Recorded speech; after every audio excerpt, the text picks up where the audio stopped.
विद्यार्थी मित्रांनो नमस्कार. मी प्राध्यापक ए.बी. रायते तुम्हा सर्वांचं या व्हिडिओमध्ये स्वागत करतो. बघा मागच्या व्हिडिओमध्ये आपण 12वीचा जो अभ्यासक्रम आहे, या अभ्यासक्रमाचं विश्लेषण जे आहे किंवा सर्वसामान्यपणे त्याचं स्वरूप जे आहे ते स्वरूप समजून घेतलं होतं. 100 मार्काचा HSC बोर्डाने तुमच्यासाठी नेमलेला जो अभ्यासक्रम आहे तो कशा प्रकारचा आहे आणि सर्वसामान्यपणे परीक्षेच्या दृष्टीने कशा पद्धतीने आपण त्याची तयारी करायला हवी, हे आपण मागच्या तासाला समजून घेतलं. जे काही 8 प्रकरणं आपल्या अभ्यासक्रमामध्ये आहे त्यांचं सर्वसाधारण स्वरूप कसं आहे, त्यामध्ये कोणकोणत्या मुद्द्यांचा अभ्यास आपल्याला करावा लागणार आहे, या घटकांचा सुद्धा आपण मागच्या तासाला अभ्यास जो आहे तो केलेला आहे.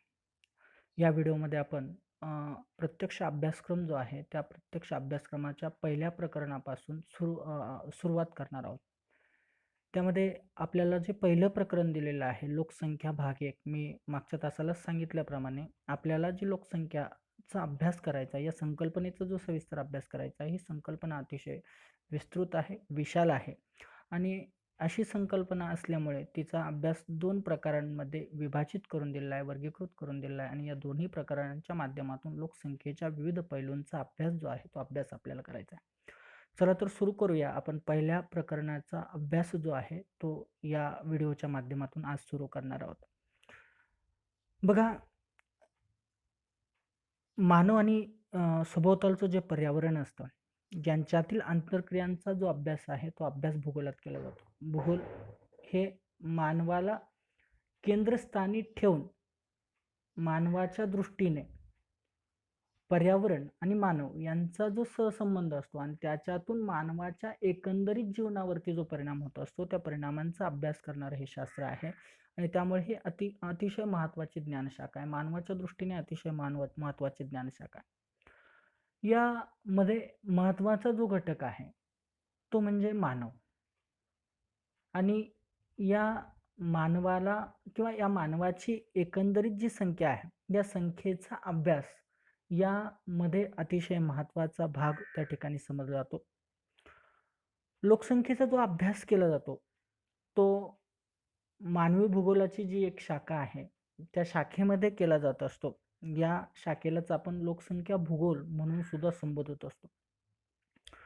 बघा, लोकसंख्या एक व्यापक संकल्पना आहे आणि तिचं क्षेत्र हे संपूर्ण भूपृष्ठावरती विस्तृत प्रमाणात पसरलेलं आपल्याला त्या ठिकाणी दिसून येतं आणि त्यामुळे लोकसंख्येच्या ह्या संपूर्ण भूपृष्ठावरती झालेलं जे वितरण आहे आणि त्या वितरणाचा जो आकृतिबंध आहे हा लोकसंख्या भूगोलाच्या अभ्यासाचा केंद्रबिंदू मानला जातो किंवा महत्त्वाचा भाग जो आहे तो मानला जात असतो.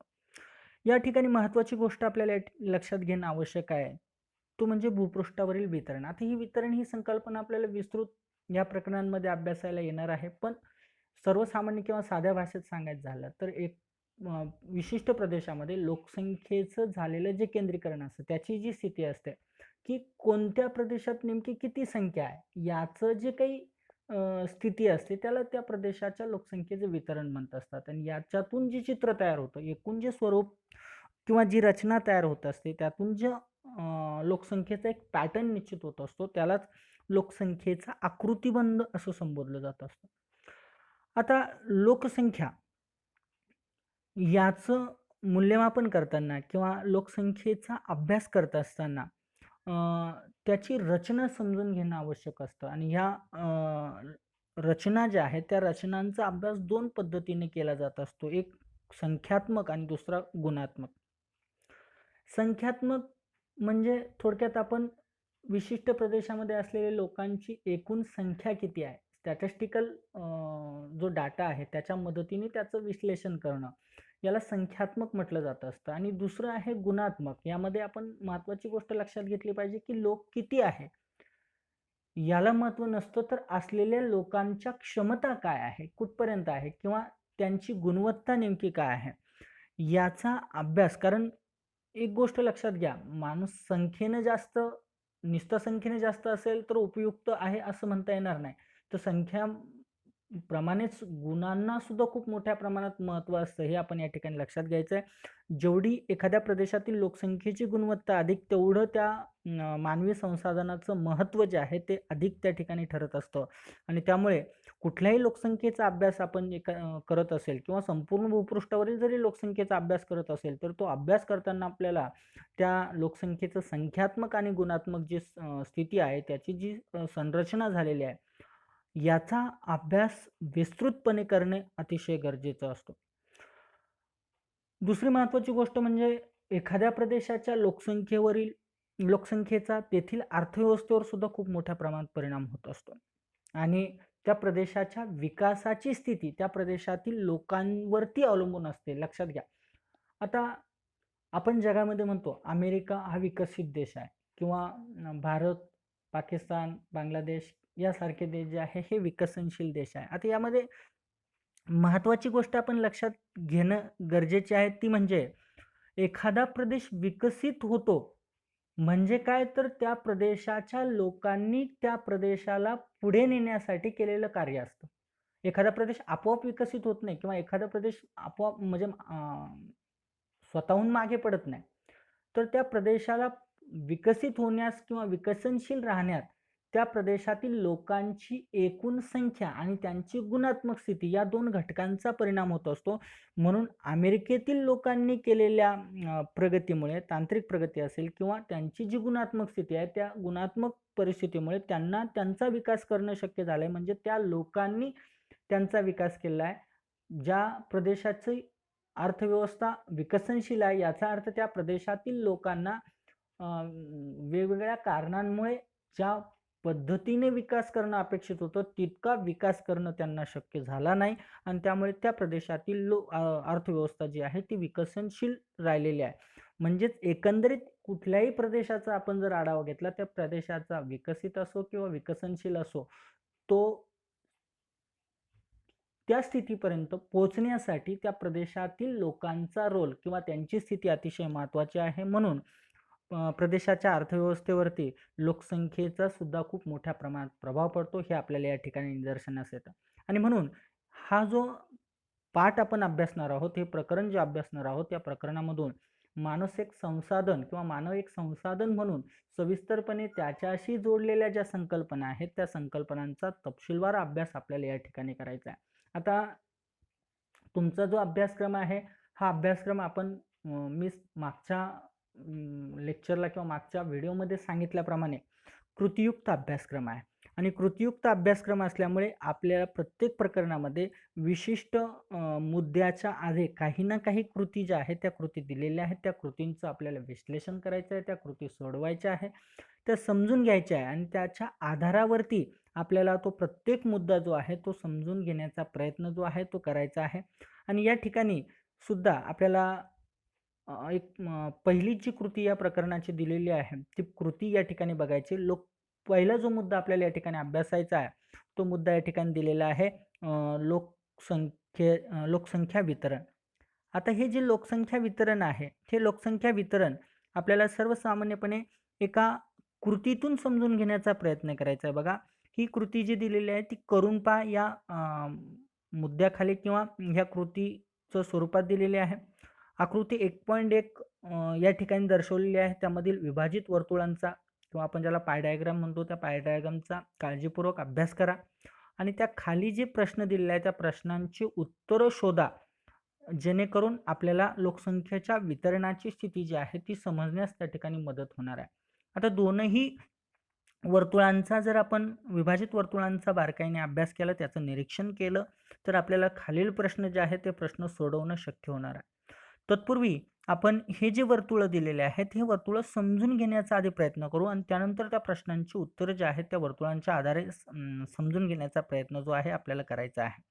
आता या ठिकाणी लक्षात घ्या, पहिला जो पाय डायग्राम दिलेली आहे, हे पहिलं जे विभाजित वर्तुळ दिलेलं आहे, त्या विभाजित वर्तुळामध्ये जगात जे विविध खंड आहेत, या खंडांतर्गत भूमींची टक्केवारी, भूमी म्हणजे जमीन, जमिनीची एकूण टक्केवारी, म्हणजेच थोडक्यात त्याचा अर्थ असा आहे की जगात जे एकूण 7 खंड आहेत, त्या 7 खंडांपैकी प्रत्येक खंडाच्या वाटेला किती टक्के क्षेत्र किंवा किती टक्के भूमी वाट्याला आलेली आहे, याचं वर्गीकरण करून त्या ठिकाणी दर्शवण्याचा प्रयत्न केलेला आहे. बघा, जर आपण क्रमशीर बघितलं तर पहिला खंड या ठिकाणी दिलेला आहे आफ्रिका खंड. आता हा जो आफ्रिका खंड या ठिकाणी आपल्यासमोर मांडलेला आहे, या आफ्रिका खंडाची एकूण टक्केवारी जी आहे ती 20.40% अ, ही टक्केवारी जी आहे ती दिलेली आपल्याला या ठिकाणी दिसून येते. त्यानंतर दुसऱ्या क्रमांकाचा खंड जो आहे तो अंटार्क्टिका आहे. या अंटार्क्टिकामध्ये 9.20% क्षेत्र दिलेलं आहे. त्या अंटार्क्टिका खंडाच्या वाट्याला 9.20% भूमी जी आहे ती आलेली आपल्याला या ठिकाणी दिसून येते. त्यानंतर तिसरा जो आहे तो आशिया खंड आहे आणि या आशिया खंडाच्या वाट्याला जे क्षेत्र किंवा भूमी आलेली आहे ही 29.20% इतकी भूमी आलेली आहे. म्हणजे या पाय डायग्राममध्ये जर आपण नजर टाकली तर सर्वात मोठा शेअर किंवा सर्वात मोठा भाग जो आहे भूमीच्या वर्गीकरणाचा किंवा भूमी प्रत्येक खंडाला जे मिळणारं क्षेत्र आहे त्या क्षेत्राची टक्केवारी जर आपण बघितला, भाग जर बघितला, तर त्यामधून आपल्याला असं दिसतं की जगामधील 7ही खंडांमध्ये सर्वाधिक क्षेत्र जे आहे ते आशिया खंडाच्या वाट्याला म्हणजेच 29.20% म्हणजे ऑलमोस्ट जवळपास 30%च्या आसपास भूमी जी आहे ही आशिया खंडाच्या वाट्याला आलेली आपल्याला या ठिकाणी दिसेल. त्यानंतर पुढचा जो खंड आहे तो उत्तर अमेरिका खंड. या उत्तर अमेरिका खंडाला जवळपास आपल्याला असं दिसतंय की 16.50% इतकं क्षेत्र जे आहे ते वाट्याला आलेलं आपल्याला या ठिकाणी दिसतं. त्यानंतर त्यानंतरचा जो खंड या ठिकाणी दिलेला आहे त्याचं नाव आहे दक्षिण अमेरिका खंड. या दक्षिण अमेरिका खंडाला 12% क्षेत्र आलेलं आहे. त्यानंतर युरोप खंड आहे. 6.80% क्षेत्र जे आहे हे युरोप खंडाच्या वाट्याला आलेलं आहे. आणि शेवटी जे दिलेलं आहे ऑस्ट्रेलिया खंड. या ऑस्ट्रेलिया खंडाला 5.90% इतकं क्षेत्र जे आहे हे वाट्याला आलेलं आहे. एकंदरीत जगाची असलेल्या 100% भूमीपैकी प्रत्येक खंडाच्या वाट्याला काही विशिष्ट क्षेत्र जे आहे ते आलेलं आपल्याला दिसतं. यामध्ये सर्वाधिक क्षेत्र आशिया खंडाला आहे हे आपल्याला या ठिकाणी निदर्शनास येतं. म्हणजेच आपल्याला असं दिसून येतं की भूमीचं जे काही वर्गीकरण झालेलं आहे किंवा भूमीचं जे विभाजन झालेलं आहे किंवा एक प्रकारे भूमीची जी वाटणी झालेली आहे ही प्रत्येक खंडाच्या वाट्याला भिन्न भिन्न प्रकारचे किंवा भिन्न भिन्न टक्केवारी जमीन म्हणजे जमिनीची जी क्षेत्र आहे हे प्रत्येक खंडाला कमी अधिक आलेलं आहे. सर्व खंडांना जर आपण बघितलं तर कुठल्याच खंडाचं क्षेत्र हे सारखं असलेलं आपल्याला दिसत नाही. ते त्यामध्ये कमी अधिक प्रमाणात प्रत्येक खंडामध्ये फरक असलेला आपल्याला दिसतो. म्हणजे प्रत्येकाच्या वाट्याला जमिनीचं क्षेत्र असमान आलेलं आहे, कमी अधिक आलेलं आपल्याला दिसून येतं. तर यामधलं दुसरा जो पाय डायग्राम दिलेला आहे किंवा दुसरं विभाजित वर्तुळ जे दिलेलं आहे या विभाजित वर्तुळामध्ये लोकसंख्येच्या वितरणाची टक्केवारी जी आहे ती टक्केवारी दर्शवलेली आपल्याला या ठिकाणी दिसून येते. आता यामध्ये आपल्याला एक महत्त्वाची गोष्ट दिसते ती म्हणजे या ठिकाणी 6 खंडांचं लोकसंख्येची टक्केवारी दिलेली किंवा लोकसंख्येचं वर्गीकरण दिलेलं दिसतंय किंवा वितरण त्या ठिकाणी दर्शवलेलं दिसतंय. एक जो खंड आहे तो खंड या ठिकाणी दिसत नाही. त्याचं कारणही आपण या ठिकाणी प्रश्न विचारलेला आहे त्यामध्ये बघू. पण हे जे 6 खंड आपल्याला या ठिकाणी दिलेलं आहे त्यांची एकूण जी टक्केवारी आहे ती टक्केवारी आपल्याला या ठिकाणी समजून घ्यायची आहे बघा. पहिला खंड या ठिकाणी दिलेला आहे आफ्रिका खंड. आफ्रिका खंडात जगाच्या लोकसंख्येची 16.96% इतकी लोकसंख्या आफ्रिका खंडात केंद्रित झालेली आपल्याला दिसते. म्हणजे याचा अर्थ असा आहे की जगाची जर एकूण लोकसंख्या 100 असेल तर 16.96 लोक हे आफ्रिका खंडात राहतात असा त्याचा सर्वसामान्यपणे अर्थ निघताना आपल्याला दिसतो.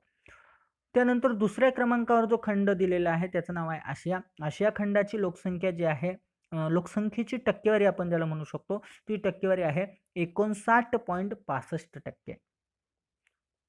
आता ह्या विभागात सुद्धा म्हणजे लोकसंख्येच्या वितरणाच्या टक्केवारीचा जो काही हा चार्ट दिलेला आहे किंवा पाय डायग्राम दिलेला आहे किंवा विभाजित वर्तुळ दिलेला आहे यामध्ये सुद्धा आपल्याला असं निरीक्षण जर केलं तर आपल्याला असं निदर्शनास येतं की यामध्ये सुद्धा सर्वात मोठा भाग हा आशिया खंडाकडे असलेला दिसतोय. मागच्या विभागात सुद्धा सर्वात मोठा हिस्सा किंवा भाग हा आशिया खंडात होता.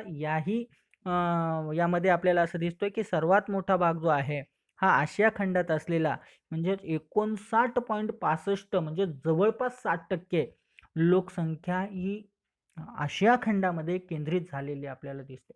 आता दोन्हींची जर आपण तुलना केली जर आपण बघितलं की आशिया खंडाच्या वाट्याला आलेली जी भूमी आहे ती 29.20% आहे आणि आशिया खंडात असलेली जी लोकसंख्या आहे ही 59.65% आहे. म्हणजे तुलनात्मक दृष्टीने आपण बघितलं तर असं निदर्शनास येतं की जमिनीच्या प्रमाणापेक्षा लोकसंख्येचं प्रमाण हे आशिया खंडामध्ये अधिक असलेलं दिसून येतं. जवळपास इतरांच्या तुलनेमध्ये भूमीच्या रेशोपेक्षा जमिनीचा रेशो हा दुपटीने जेवढी टक्केवारी आशिया खंडाला जमिनीची मिळालेली आहे त्याच्या दुप्पट टक्केवारी ही लोकसंख्येची आशिया खंडात केंद्रित झालेली आपल्याला या ठिकाणी निदर्शनास येतं. आणि त्यातही महत्त्वाचा भाग आपण एक लक्षात घ्या की त्यातलाही जो उत्तरेकडचा आशिया खंडाचा रशियाचा भाग आहे तिथं तर अतिशय कमी लोकसंख्येची घनता आहे. म्हणजे उरलेल्या आशिया खंडामध्ये लोकसंख्या किती अधिक प्रमाणात असू शकेल किंवा असेल याची कल्पना आपल्याला या आकडेवारीवरून सहजपणे निदर्शनास येण्यास मदत होते. तर या ठिकाणी आशिया खंडामध्ये जवळपास 60% लोकसंख्या केंद्रित झालेली आपल्याला दिसते. त्यानंतर पुढचा खंड दिलेला आहे उत्तर अमेरिका खंड. 9.69% लोकसंख्येचे केंद्रीकरण म्हणजे भूमी 16% आहे, 16.50%. लोकसंख्या मात्र फक्त 9.69% आहे. म्हणजे तुलनात्मक दृष्ट्या उत्तर अमेरिका खंडाकडे भूमीचं प्रमाण जास्त आहे, लोकसंख्येची टक्केवारी मात्र कमी आहे. त्यानंतर दक्षिण अमेरिका खंडामध्ये 8.40% इतक्या लोकसंख्येचं केंद्रीकरण टक्केवारी जी आहे ही टक्केवारी दक्षिण अमेरिका खंडात झालेली आपल्याला पाहायला मिळते. तुलनेने जमीन जी आहे ही जमीन आपल्याला असं दिसतंय की ही जमीन तुलनेने त्यांना अधिक आहे. 12% इतकं क्षेत्र हे त्यांच्याकडे आहे आणि असं लक्षात येतं की लोकसंख्येची टक्केवारी मात्र फक्त 8.40% इतकीच असलेली दिसून येते. त्यानंतर पुढचा जो खंड दिलेला आहे तो आहे युरोप खंड. युरोप खंडाच्या सुद्धा लोकसंख्येची टक्केवारी जर बघितली तर 4.75% आहे आणि भूमीची टक्केवारी जर आपण बघितली तर 6.80% आहे. म्हणजे या खंडामध्ये सुद्धा आपल्याला असं दिसतं की भूमीच्या टक्केवारीपेक्षा लोकसंख्येची टक्केवारी यांच्याकडे सुद्धा कमी आहे. 4.75% इतकं लोकसंख्येचे केंद्रीकरण या युरोप खंडाकडे झालेलं आपल्याला दिसून येतं. त्यानंतर या विभाजित वर्तुळामध्ये शेवटचा जो खंड दिलेला आहे तो ऑस्ट्रेलिया आहे. या ऑस्ट्रेलिया खंडाचं जर आपण लोकसंख्येचं टक्केवारी बघितलं तर 0.55% लोकसंख्या जी आहे ही ऑस्ट्रेलिया खंडामध्ये केंद्रित झालेली आपल्याला दिसते. आणि ऑस्ट्रेलिया खंडाकडे जर आपण भूमीची टक्केवारी बघितली तर जवळपास 5.90% म्हणजे जवळपास 6% भूमी ही जगाच्या भूमीच्या 6% भूमी ऑस्ट्रेलियाकडे आहे. लोकसंख्या मात्र जगाच्या लोकसंख्येच्या फक्त 0.55% इतकी लोकसंख्या ही ऑस्ट्रेलिया खंडामध्ये केंद्रित झालेली आहे. यावरून आपल्याला असं दिसतं की सर्वसामान्यपणे जगाला मिळालेल्या भूमीचं जे प्रमाण आहे खंडानुसार हे असमान आहे. पण त्याचप्रमाणे लोकसंख्येचं सुद्धा त्यामध्ये झालेलं जे वितरण आहे हे वितरण सुद्धा असमान प्रमाणात वितरित झालेलं आहे.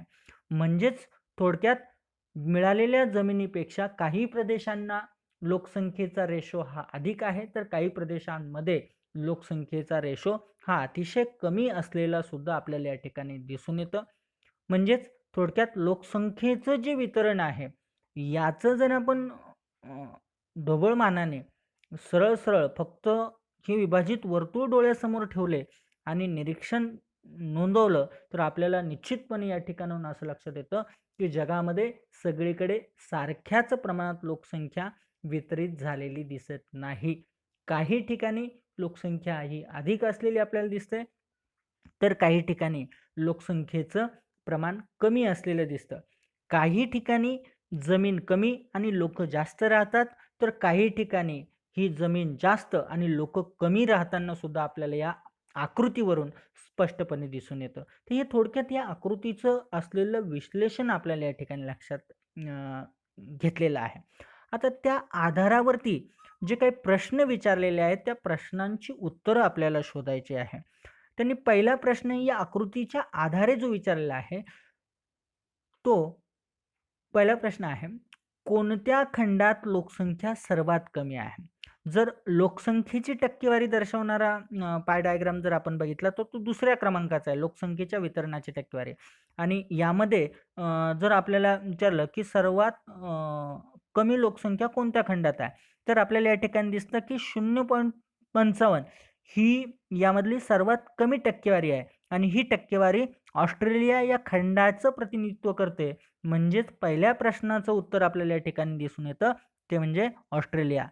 पहिल्या प्रश्नाचं उत्तर आहे ऑस्ट्रेलिया.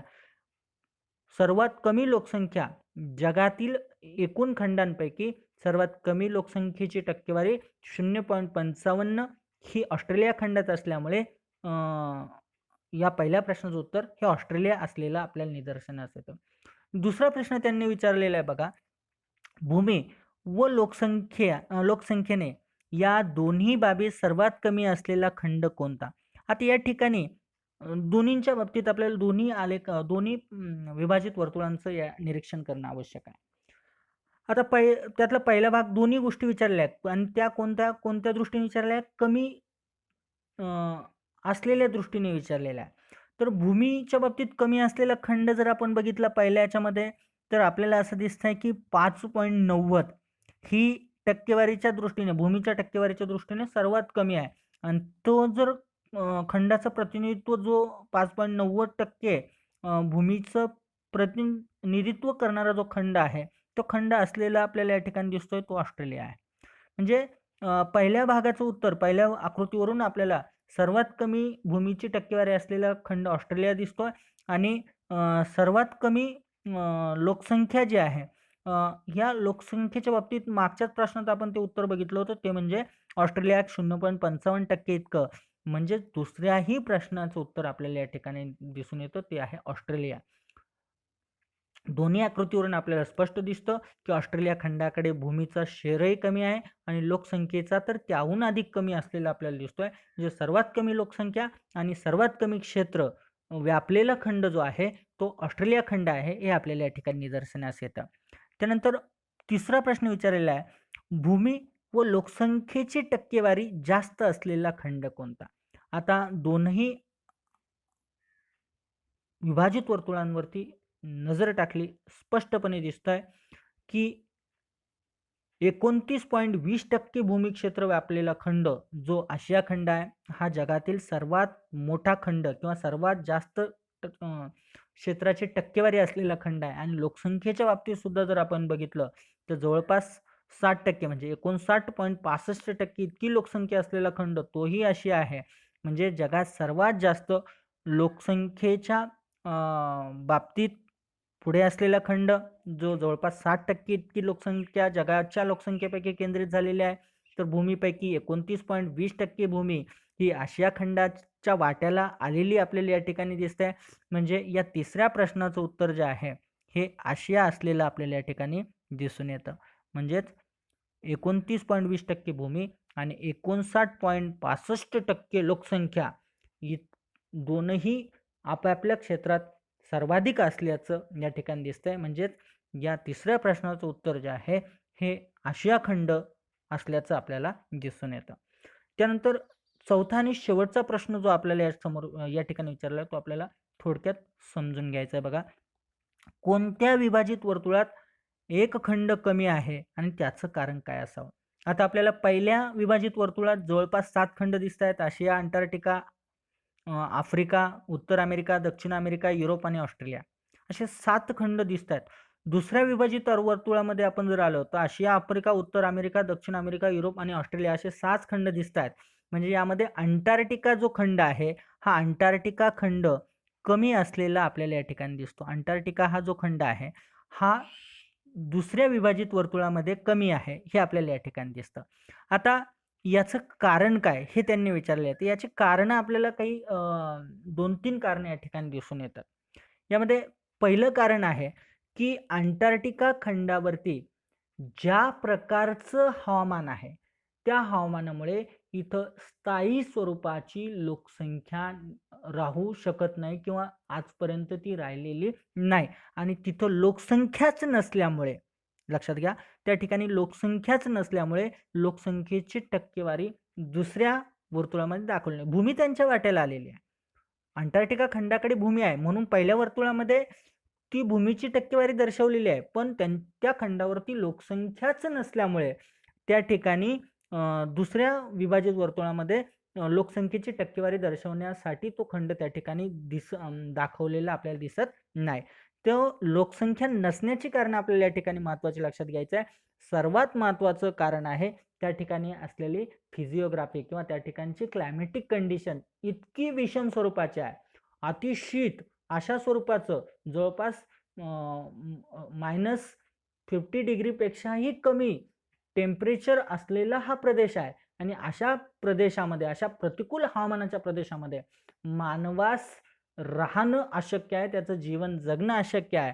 आणि त्यामुळे तिथं मानव राहू शकत नसल्यामुळेच तिथं लोकसंख्या नाही. दुसरं कारण आहे, कदाचित विज्ञानाने जी आता काही प्रगती केली आहे, तंत्रज्ञानाने जी प्रगती केली आहे, विज्ञान तंत्रज्ञानाच्या मदतीने काही कृत्रिम उपाययोजना करून कदाचित माणूस राहूही शकेल. पण सगळ्या जगाने एकत्रित येऊन हा पृथ्वीचा जो अनमोल आपण ज्याला भाग आहे किंवा महत्त्वाचा प्रदेश आहे किंवा एक मानवविरहित नैसर्गिक प्रदेश आहे, याचं सुरक्षा व्हावी, हा जपून राहावा, याची संवर्धन व्हावं, यासाठी संपूर्ण जगाने एकत्रित येऊन मागच्या शतकामध्ये करार करून हा प्रदेश जागतिक प्रदेश म्हणून घोषित केलेला आहे, की इथं कुणालाही वस्ती करण्यास कायद्यानुसार मनाई करण्याचा करार केल्यामुळेच थोडक्यात या ठिकाणी आता कुठलाही मनुष्य वस्ती करून राहू शकत नाही. या ठिकाणी काही प्रमाणात आजच्या स्थितीला जे माणसं राहत आहेत ते अस्थायी स्वरूपाचे आणि तेही विशेषतः संशोधनाच्या उद्देशाने गेलेले, जे शास्त्रज्ञ आपण ज्यांना म्हणू शकतो, अशा लोकांची काही काळापुरती वस्ती असलेली आपल्याला दिसेल. या व्यतिरिक्त या ठिकाणी स्थायी वस्ती आढळून येत नाही किंवा तशी वस्ती निर्माण करण्यास या ठिकाणी परवानगी नाही. तिथलं प्राकृतिक रचना सुरक्षित राहावी, तिथले खनिजे सुरक्षित राहावे आणि एकूणच तिथलं नैसर्गिक जे घटक आहे त्यामध्ये कुठलाही बिघाड होऊ नये, मानवी हस्तक्षेपामुळे त्याचा विध्वंस होऊ नये, त्यासाठी मानवाने एकत्रित येऊन, सगळ्या जगाने एकत्रित येऊन हा करार त्या ठिकाणी केलेला आहे आणि म्हणूनच या प्रदेशामध्ये स्थायी लोकसंख्या आढळत नाही. तर हे दोन महत्त्वाच्या गोष्टी आहेत आणि त्या कारणांमुळे इथं लोकसंख्या नाही आणि लोकसंख्या नसल्यामुळे या प्रदेशामध्ये लोकसंख्या नसल्यामुळे दुसऱ्या विभाजित वर्तुळात त्याचा उल्लेख किंवा लोकसंख्येची टक्केवारी दिसत नाही, हे आपल्याला या ठिकाणी निदर्शनास येतं. आता हे जे काही आपण विभाजित वर्तुळाचा अभ्यास केलेला आहे, या अभ्यास केल्यानंतर आपल्याला जे गोष्टी, ज्या घटकांचं मूल्यमापन झालेलं आहे किंवा त्याच्याबद्दलची जी माहिती आपण अभ्यासली आहे किंवा जो माहिती मिळवली आहे, त्याचं भौगोलिक स्पष्टीकरण आपल्याला या ठिकाणी समजून घ्यायचं, की आपण कितपत योग्य ती कृती समजून घेतली ते आपल्याला या स्पष्टीकरणावरून समजून येणार आहे. बघा, अतिशय महत्त्वाचं जे लोकसंख्येचं वितरण जगात झालेलं आहे, त्या वितरणाचे काही तथ्य, काही मुद्दे या ठिकाणी मांडण्याचा प्रयत्न केलेला आहे. आता ह्या संपूर्ण विभाजित वर्तुळामधून आपल्याला जी गोष्ट समजली होती ती गोष्ट म्हणजे लोकसंख्येचं जागतिक वितरण असमान आहे. स्पष्टपणे आपल्याला दिसतंय की आशियासारख्या खंडात जिथं भूमीचं प्रमाण तुलनेने सर्वाधिक असलं तरीही ते टक्केवारी आहे जवळपास 30% आसपास आणि त्यांच्याकडे लोकसंख्या राहते जवळपास 60% दरम्यान. म्हणजेच आपल्याला असं दिसतंय की जगात सगळीकडे सारख्या प्रमाणात लोक राहत नाही. प्रत्येक विभागात जमिनीच्या प्रमाणात जर लोक राहत असते, जितकी जमीन वाट्याला आहे तितकीच टक्केवारी लोकसंख्येची त्या प्रदेशात आहे, तर आपण म्हटलो असतो की त्या प्रदेशात जगात लोकसंख्येचं वितरण समान झालेलं आहे.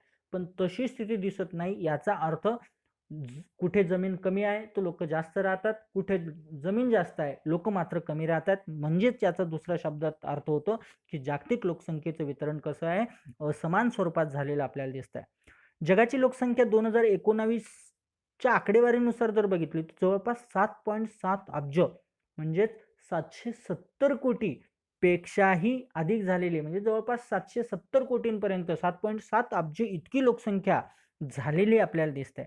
आणि या लोकसंख्येचं एकूण स्थिती किंवा एकूण वितरण जर आपण बघितलं तर त्या वितरणाचे काही मुद्दे या ठिकाणी आपल्याला दिसत आहेत बघा. खंडनीय लोकसंख्ये वितरणाची टक्केवारी जर आपण बघितली, जी आपण त्या विभाजित वर्तुळामध्ये सुद्धा बघितली होती, तर त्यातून काही निष्कर्ष आपल्या डोळ्यासमोर येतात. त्यामध्ये उत्तर अमेरिका आणि दक्षिण अमेरिकेची एकत्रित भूमी जगाच्या एकूण भूमीच्या 28% इतकी आहे. म्हणजेच उत्तर आणि दक्षिण अमेरिका खंडाला जगाची जेवढी भूमी आहे त्यापैकी 28% इतकी जमीन त्यांच्या वाटेला आलेली आहे किंवा त्यांच्या जवळ आहे. पण लोकसंख्या जर बघितली तर त्यांच्याकडे केवळ 18% इतकीच लोकसंख्या आहे. म्हणजेच आपण जर बघितलं, फरक जर बघितला तुलनात्मक दृष्ट्या, तर 10% अधिक भूमी जी आहे, ही भूमी उत्तर आणि दक्षिण अमेरिका खंडाच्या वाट्याला आलेली आपल्याला दिसते. त्याचप्रमाणे जर आपण याच्या विरोधी स्थिती बघितली तर ती आशिया खंडामध्ये आहे. आशिया खंडाची स्थिती आपल्याला असं दिसते की आशिया खंडाकडे एकूण भूमी जर बघितली तर ऑलमोस्ट 30% इतकी भूमी ही आशिया खंडाकडे आलेली आहे. तर त्यांच्याकडे लोकसंख्या जर बघितली तर जवळपास 60% लोकसंख्या, म्हणजे जगाच्या एकूण लोकसंख्येच्या अर्ध्यापेक्षाही जास्त लोकसंख्या, 60% ही अर्ध्यापेक्षाही जास्त लोकसंख्या होते. आणि ही लोकसंख्या एकट्या आशिया खंडामध्ये केंद्रित झालेली आपल्याला दिसते. जमीन मात्र फक्त 30% वाट्याला आहे. लोकसंख्या जवळपास 60% इतकी आहे. युरोप खंडाची स्थिती बघितली, 7% भूमी आहे, 5% लोकसंख्या आहे. ऑस्ट्रेलिया खंडामध्ये 6% भूमी आहे आणि लोकसंख्येचा रेशो 0.55, म्हणजे ऑलमोस्ट राऊंड फिगर पकडलं तर 1% इतकं लोकसंख्येचं केंद्रीकरण ऑस्ट्रेलिया खंडामध्ये झालेलं आहे. म्हणजे एक आपल्याला या ठिकाणी दिसतं. अंटार्क्टिका खंडाकडे भूमीचं प्रमाण जवळपास 90% आहे, पण त्या ठिकाणी लोकसंख्याच स्थायिक नाही किंवा लोकसंख्या त्या ठिकाणी राहत नाही, म्हणजेच ती 0 आहे. म्हणजेच आपल्याला या ठिकाणी दिसतंय, जे वाक्य या ठिकाणी होतं, लोकसंख्येचं जागतिक वितरण असमान आहे, हे आकडेवारीवरून सहजपणे स्पष्ट होतं. अनेक भागांमध्ये जमिनीचं प्रमाण अधिक आहे, लोकसंख्या मात्र कमी त्या ठिकाणी असलेली दिसते. तर काही भाग जगाचे असे आहे की जिथं जमिनीचं प्रमाण कमी आहे आणि लोकसंख्येचं टक्केवारी मात्र प्रचंड मोठी असलेली आपल्याला या ठिकाणी दिसते. आणि त्यामुळे ह्या सर्व मुद्द्यांचा मग आता ढोबळमानाने फक्त असं म्हणून चालणार नाही की इथं जमीन जास्त आहे, लोकसंख्या कमी आहे, किंवा या ठिकाणी लोकसंख्या जास्त आहे, जमीन कमी आहे. तर हे नक्की स्थिती नेमकी काय, हे अशा पद्धतीने सर्वसाधारणपणे अभ्यासून चालणार नाही. त्याचा सविस्तर अभ्यास करणं त्या ठिकाणी आवश्यक असतं. आणि म्हणून त्यासाठी वेगवेगळे परिमाणांचा वापर करून प्रत्यक्षात एखाद्या भूमीवर किती प्रमाणात लोकसंख्या आहे त्याची सर्वसामान्यपणे एक्झॅक्ट स्थिती काय आहे हे समजून घेण्यासाठी काही घटकांचा, काही परिमाणांचा वापर जो आहे तो या ठिकाणी केला जात असतो. त्यामधलंच एक परिमाण आहे लोकसंख्येची घनता. बघा, जागतिक भूमी आणि लोकसंख्येचे वितरण फक्त एखाद्या प्रदेशात किती एकूण लोक राहतात याच्या आधारे समजून घ्यायचं तर आकडेवारी खूप मोठी होते आणि ते मग त्याचं विश्लेषण करणं, ते समजून घेणं फार अडचणीचं त्या ठिकाणी होतं आणि त्यातून प्रत्येकालाच त्याचा स्पष्ट बोध होईल असं नाही. आणि म्हणून त्यासाठी सर्वसामान्यपणे जे परिमाण वापरलं जात असतं त्या परिमाणाला लोकसंख्येची घनता म्हणतात, की हे एक असं परिमाण आहे की त्या प्रदेशात एकूण क्षेत्रफळ आणि त्या तुलनेत राहणाऱ्या लोकांची एकूण संख्या किती आहे हे अधिक चांगल्या पद्धतीने समजण्यास मदत होते. एका विशिष्ट क्षेत्रफळात किती लोक राहतात याद्वारे सुद्धा त्या प्रदेशाच्या लोकसंख्येचे वितरण समजून घेता येतं. आणि ही जी संकल्पना आहे या संकल्पनेलाच लोकसंख्येची घनता म्हणून संबोधलं जात असतं. आता हे शाब्दिक जे स्वरूप आहे हे जर गणितीय सूत्रांच्या आधारे मांडण्याचा प्रयत्न केला तर आपल्याला असं दिसतं की या ठिकाणी जे सूत्र दिलेलं आहे बघा, लोकसंख्येची घनता बरोबर एकूण लोकसंख्या डिवायडेड बाय किंवा छेद एकूण क्षेत्रफळ जे चौरस किलोमीटरमध्ये आहे. चौकिमी म्हणजे चौरस किलोमीटर, स्क्वेअर किलोमीटर एरिया. म्हणजे ज्या प्रदेशाच्या लोकसंख्येची घनता आपल्याला समजून घ्यायची आहे, लक्षात घ्या, त्या प्रदेशाची एकूण लोकसंख्या मोजायची. ती जी संख्या असेल ती आणि त्याला भागायचं त्या प्रदेशाच्या एकूण क्षेत्रफळाने. त्या प्रदेशाला किती जमीन वाट्याला आली आहे, त्याने जर त्या लोकसंख्येला भागलं, तर त्याच्यातून जे उत्तर समोर येतं, त्या उत्तरातून आपल्याला सर्वसामान्यपणे लक्षात येतं, की त्या प्रदेशाच्या 1 स्क्वेअर किलोमीटर एरियामध्ये किती लोकं राहतात, हे आपल्याला या ठिकाणी निदर्शनास येऊ शकतं. म्हणजे सर्वसामान्यपणे लोकसंख्येच्या 1 स्क्वेअर किलोमीटर एरियाला किती लोकं राहतात, त्या लोकांच्या संख्येलाच त्या प्रदेशाची लोकसंख्येची घनता म्हणून संबोधलं जात असतं. हे या सूत्राचा अर्थ जो आहे तो अशा पद्धतीने होताना आपल्याला दिसतो. आता बघा, या सूत्राच्या आधारेच या ठिकाणी एक कृती दिलेली आहे. ती कृती आपल्याला समजून घ्यायची आहे बघा. पहा बरं जमतं का म्हणून ही कृती या ठिकाणी दिलेली आहे. ते कृतीवरून आपल्याला थोडक्यात त्याचं हे सूत्र जे आहे आणि त्यानुसार लोकसंख्येचं जे वितरण आहे ते वितरण समजून घ्यायचं आहे. 2018 नुसार जगातील सर्वाधिक लोकसंख्या असलेले जे 10 देश आहेत, ते 10 देश क्षेत्रफळानुसार दिलेले आहे आणि तिथली लोकसंख्याही दिलेली आहे. दोन्ही गोष्टी दिलेल्या आहेत. जे लोकसंख्येची घनता काढण्यासाठी आवश्यक असतात ते त्या ठिकाणी दिलेले आहेत. तर लोकसंख्येची घनता आणि लोकसंख्येचं जे क्षेत्रफळ आहे, त्या क्षेत्रफळासह त्या ठिकाणी दिलेले आहे आणि त्याच्या आधारे त्या प्रदेशाची घनता काढायला सांगितलेली आहे. म्हणजे आपल्याला 2 गोष्टी ज्या आवश्यक आहे एकूण कॅल्क्युलेशन करण्यासाठी, त्या प्रदेशाची लोकसंख्या आणि त्या प्रदेशाचं क्षेत्रफळ. या दोन्ही गोष्टी या ठिकाणी दिलेल्या आहेत. च्या आधारे आपल्याला त्या प्रदेशाचं लोकसंख्येची घनता काढायची आहे. आता बघा, पहिला देश या ठिकाणी दिलेला आहे चीन. चीनची एकूण लोकसंख्या जी आहे ही 2018 नुसार 142.8 कोटी, म्हणजे ही आकडेवारी 142.8 म्हणजे 142.8 लोक असा त्याचा अर्थ नाही, तर ती आकडेवारी काय दिलेली आहे, कोटीमध्ये दिलेली आहे आणि ती कोटीमध्ये दिलेली असल्यामुळे 142 कोटी 80 लाख असा त्याचा अर्थ जो आहे तो होताना आपल्याला दिसतो. म्हणजे 142 कोटी 80 लाख इतकी लोकसंख्या ही चीनची आहे आणि त्यांना जे क्षेत्रफळ मिळालेलं आहे, क्षेत्रफळ लाभलेलं आहे, ते आहे 96 लक्ष चौरस किलोमीटर. आता 142 कोटी 80 लाख या संख्येला जर 96 लाख चौरस किलोमीटरने भागलं, तर आपल्याला असं लक्षात येतं की चीनची जी लोकसंख्येची घनता आहे, ती चीनची लोकसंख्येची घनता आपल्या डोळ्यासमोर येईल. आता हे कॅल्क्युलेशन जर तुम्ही करून बघितलं, हे कॅल्क्युलेशन, तर तुम्हाला असं लक्षात येईल की यामध्ये या कॅल्क्युलेशन नंतर उत्तर येईल 149. म्हणजेच चीनच्या लोकसंख्येची घनता जी आहे ही 149 व्यक्ती प्रति चौरस किलोमीटर. म्हणजे सरळ शब्दामध्ये याचं विश्लेषण करायचं झालं तर चीनच्या 1 स्क्वेअर किलोमीटर एरियामध्ये सरासरी ॲव्हरेज, आता सगळीकडे चीनमध्ये ही स्थिती नसेल, काही ठिकाणी ती अधिक असेल, काही ठिकाणी ती कमी असेल, पण सरासरी चीनच्या 1 स्क्वेअर किलोमीटर एरियामध्ये 149 व्यक्ती वास्तव्य करताना आपल्याला दिसतात. म्हणजेच चीनच्या लोकसंख्येची घनता ही 149 व्यक्ती प्रति चौरस किलोमीटर असलेली आपल्याला दिसून येते. त्यानंतर दुसरा जो देश आपल्याला या ठिकाणी दिलेला आहे तो देश आहे भारत. भारताची जर लोकसंख्या आपण बघितली तर 135 कोटी 30 लाख इतकी 2018 नुसार भारताची लोकसंख्या आहे आणि भारताला लाभलेलं जे क्षेत्र आहे हे 32,90,000 चौरस किलोमीटर इतकं क्षेत्र लाभलेलं आहे. याचं जर कॅल्क्युलेशन आपण केलं तर या कॅल्क्युलेशननुसार आपल्याला लक्षात येतं की भारताच्या लोकसंख्येची घनता जी आहे ही 411 व्यक्ती प्रति चौरस किलोमीटर इतकं असलेलं आपल्याला दिसेल. म्हणजेच भारताच्या 1 स्क्वेअर किलोमीटर एरियामध्ये जवळपास 411 व्यक्ती राहताना आपल्याला दिसतात.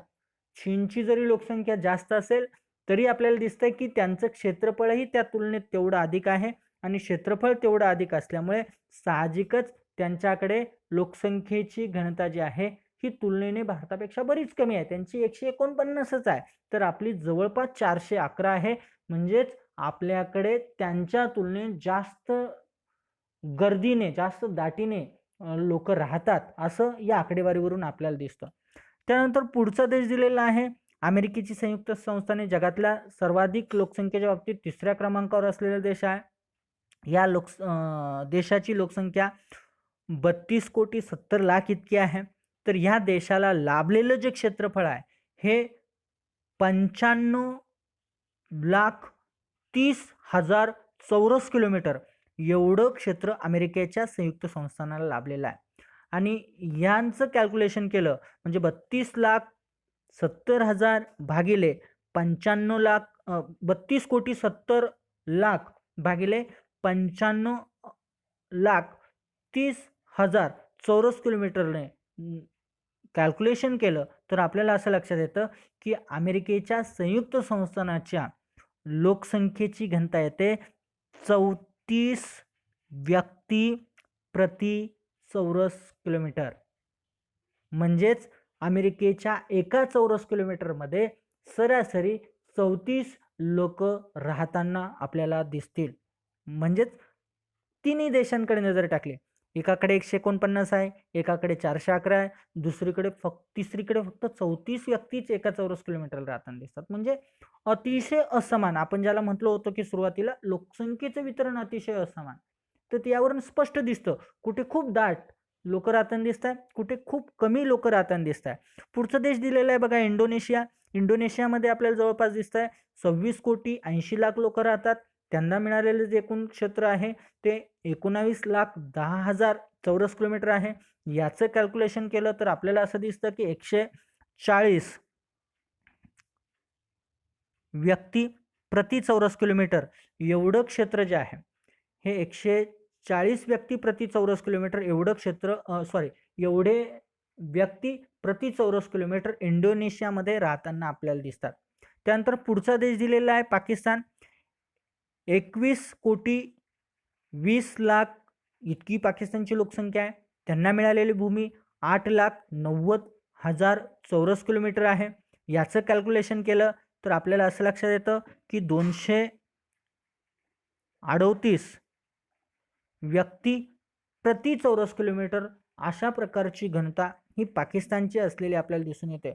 म्हणजेच आपल्याला दिसेल की भारतापेक्षा पाकिस्तानच्या लोकसंख्येची घनता कमी आहे, तुलनेने आपल्यापेक्षा कमी गर्दी त्या प्रदेशात असलेली आपल्याला दिसते. त्यानंतर पुढचा प्रश्न या ठिकाणी पुढचा देश यानंतर दिलेला जो देश आहे बघा तो आहे ब्राझील. ब्राझीलची लोकसंख्या जर आपल्याला या ठिकाणी दिसते 20,90,00,000. त्यांना मिळालेलं क्षेत्र आहे 85,20,000 चौरस किलोमीटर.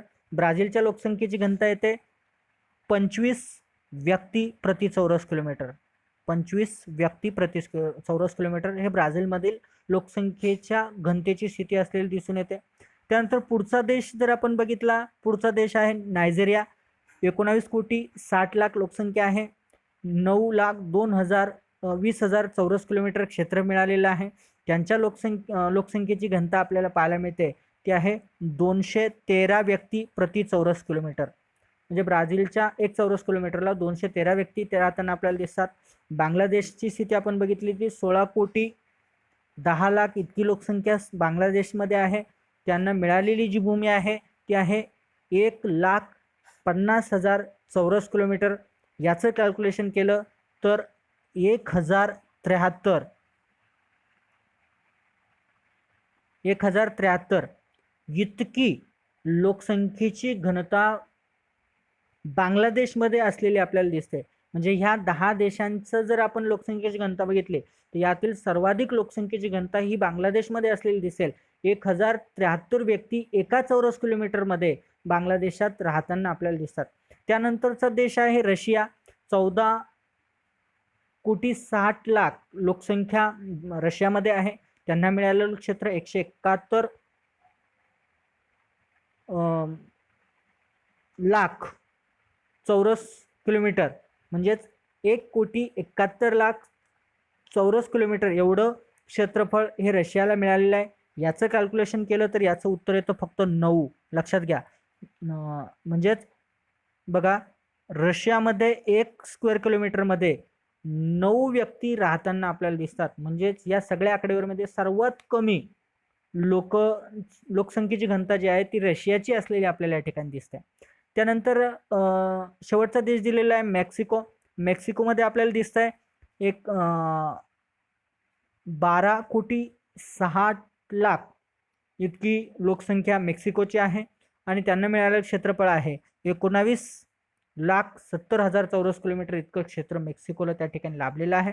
यांच्या लोकसंख्येची घनता जर काढली तर ती जवळपास 64 व्यक्ती प्रति चौरस किलोमीटर असलेली आपल्याला दिसेल. म्हणजेच मेक्सिकोमध्ये सुद्धा 1 स्क्वेअर किलोमीटरला 64 व्यक्ती राहताना आपल्याला दिसतात. अशा पद्धतीने 2018 नुसार जगातले हे प्रमुख 10 सर्वाधिक लोकसंख्येचे देश, त्यांना मिळालेले एकूण क्षेत्रफळ आणि त्यानुसार प्रत्येक देशात सर्वसामान्यपणे 1 स्क्वेअर किलोमीटरला किती लोक राहतात हे आपल्याला दिसतात. यामध्ये आपल्याला असं दिसतंय की रशियासारख्या देशात 9 व्यक्ती प्रति चौरस किलोमीटरला राहताना दिसतात, तर बांगलादेश सारख्या देशात 1073 व्यक्ती प्रति चौरस किलोमीटरला राहताना दिसतात. म्हणजे भूमीचं क्षेत्र 1 स्क्वेअर किलोमीटर जरी सगळीकडे सारखं असेल तरी लोकांच्या राहण्याची संख्या मात्र प्रचंड भिन्न आहे. खूप मोठ्या प्रमाणात तफावत असलेली आपल्याला या ठिकाणी दिसते.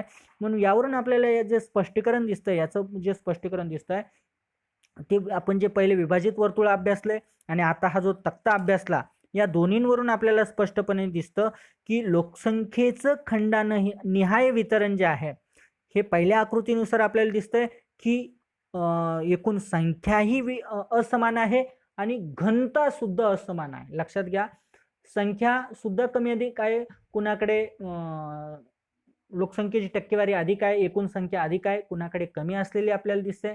तर काही त्याचप्रमाणे घनतेच्या स्थितीत सुद्धा काही ठिकाणी लोकसंख्येची घनता ही अधिक आहे तर काही ठिकाणी लोकसंख्येची घनता ही कमी आहे. यावरून आपल्याला दिसतंय संख्या आणि घनता या दोन्ही दृष्टीने जगातील लोकसंख्येचं जे वितरण आहे हे असमान स्वरूपात झालेलं आपल्याला दिसतं.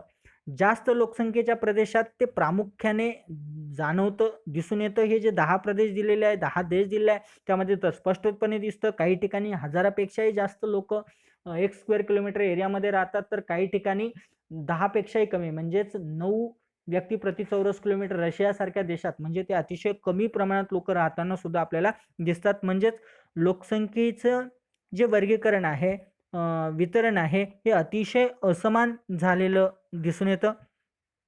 लोकसंख्या वितरणाचा आकृतिबंध व लोकसंख्येची घनता यामुळे एखाद्या क्षेत्रातील लोकसंख्याशास्त्रीय वैशिष्ट्य आपल्याला या विश्लेषणावरून सहजपणे समजून येतात. बघा, आता लोकसंख्येचा आकृतिबंध, वितरणाचा जो आकृतिबंध आहे, हा आकृतिबंध आणि लोकसंख्येची घनता या दोन्हींचं जर आपण बघितलं म्हणजे सर्वसामान्यपणे आकृतिबंध म्हणजे काय की कुठल्या प्रदेशात नेमकी किती लोकसंख्या केंद्रित झालेला आहे याचा जो चार्ट तयार होतो, याची जी एक प्रतिकृती तयार होते त्याला त्या प्रदेशाच्या लोकसंख्येच्या वितरणाचा आकृतिबंध म्हणतात. आणि घनता सर्वसामान्यपणे त्या प्रदेशात किती लोक 1 स्क्वेअर किलोमीटर राहतात या दोन्ही घटकांचा जर आपण अभ्यास केला तर त्या प्रदेशाची एकूण लोकसंख्याशास्त्रीय वैशिष्ट्ये नेमकी काय आहे, काय स्थिती आहे, लोकसंख्येच्या संदर्भातलं त्या ठिकाणचं एकूण संकल्पना नेमकी काय आहेत त्या सहजपणे जाणून घेता येतात.